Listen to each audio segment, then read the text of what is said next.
All right, so we've just been given the complete list, so I'll just read some categories, tell me your thoughts. Starting with Pop Field, Best Pop Vocal Album, 25. Purpose is there as well. Dangerous Woman by Ariana Grande. Confident by Demi Lovato, and This Is Acting, Sia.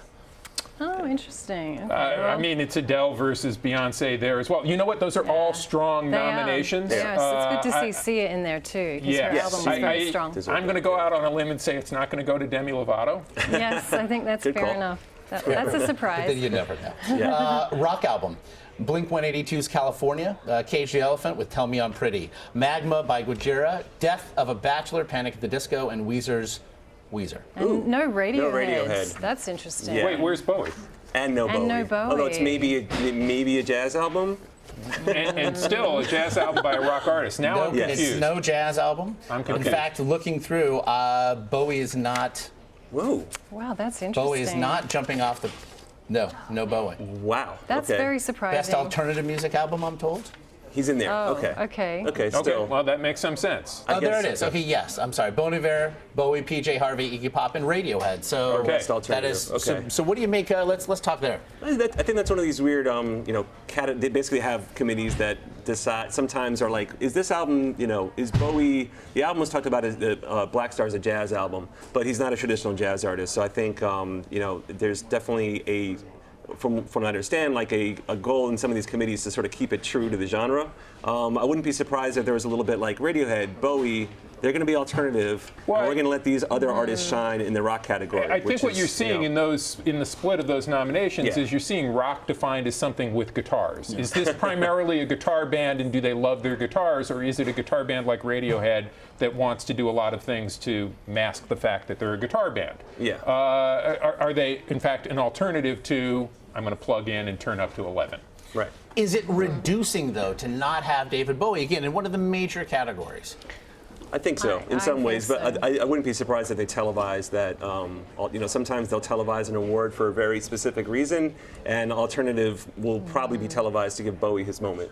I think you're getting into one of the questions about the show itself, which is how will Grammys handle the losses this year, the loss of Prince, the loss of David Bowie, and so many other major artists. In a way, loss defined 2016 It did. That is correct. more than any living artist. It did, which is why I expected Bowie to kind of be showing up in some of the main categories, almost to be sort of held up as the sort of to, I don't know, resemble the year of loss. I mean, that's not why you should be nominated. It was a great album as well. I thought, given that, as I said earlier, I think Grammy voters tend to be quite nostalgic. I thought they would really be highlighting this album. So I'm shocked. Let's point out that many hardcore Bowie fans consider this one of the greatest all-time Bowie records. And no matter what, it is one of the most poignant records released this year. It is a record made by someone who knew he was facing death. It foretold his own Absolutely. demise. He knew he was ill. He left this as his artistic statement about life after death, and it arrived shortly before his death. It is an amazing set of events. It was received and reviewed without any knowledge of his illness, and it was warmly received and celebrated before we knew he was ill, before we knew he had passed away. Afterwards, it became such an amazing statement that it did feel like he was foretelling his own demise. Let's produce the show for a moment and let's handle it. Like, what would you like to see for Bowie and Prince at all? Wow. I mean, Bowie and Prince are both such singular artists that they are both, I assume, going to get their own moments. There's really, you can't sort of combine them. In memoriam. Yeah, But you know what? If you're really asking me, what do I want to see? I want to see Adele and Beyonce sitting on stage together at pianos singing David Bowie and Prince songs, and I want to see that for 3 straight hours. Nothing but that and the occasional James Corden making a joke. That's it. That's all I want. That would be nice.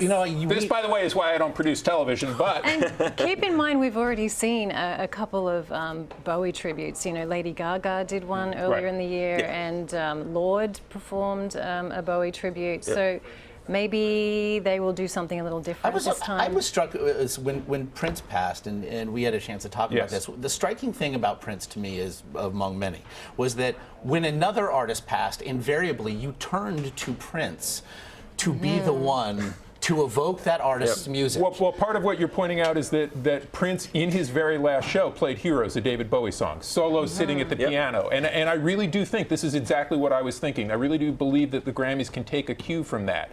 And if you have Adele versus Beyonce, they could do major production numbers, or you can make it very small and have them, your biggest artists of the night, honor your biggest losses. And I think that makes a certain sort of sense. All right. Goose flesh is good. That's my cue to go. Joe Levy, Shannon Cook, Alice Gale. Really appreciate the time this morning. Thanks for having me. Discussing what is and what is not. And again, the 59th Annual Grammy Awards, hosted by James Corden. It's Sunday, February 12th, 8 p.m., 7 Central, only on CBS. And we can only hope that Joe's wisdom was being listened to by producers out there somewhere. We'll be right back.